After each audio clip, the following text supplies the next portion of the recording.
Dr. Mousy. I'm here to teach you some deep breathing and coughing exercises. Is that okay? Yep. May I have your name and date of birth?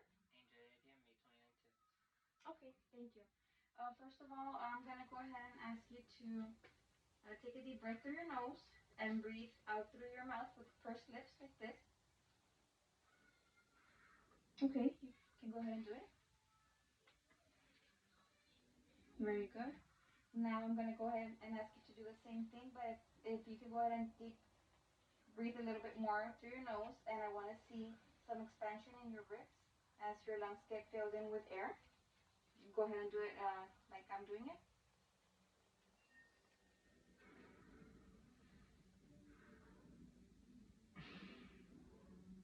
Okay, very good. And now we're going to go ahead and do the same procedure, but I want you to hold in your breath, count up to 3, while you hold your breath and then let it out, the same deep breath.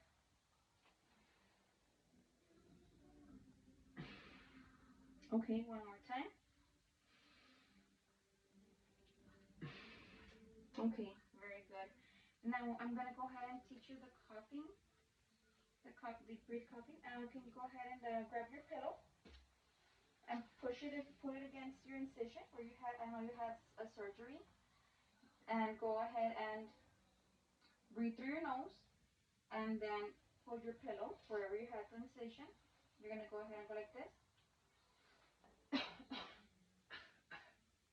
Okay, one more time. Okay, that is going to be like to help you alleviate the discomfort from where you had your surgery. And if you feel like you have any pain when you are doing these exercises, you can go ahead and call the nurse so they can give you some pain medication. And these exercises, you have to continue doing them every day, 3 to 5 times every hour as long as you're awake. They're going to help you with the pain every time that you cough and the discomfort. Do you have any questions for me? No. No? Okay. Okay then, I'm going to go ahead and leave you the call light and the side rows up in case you need anything. And thank you.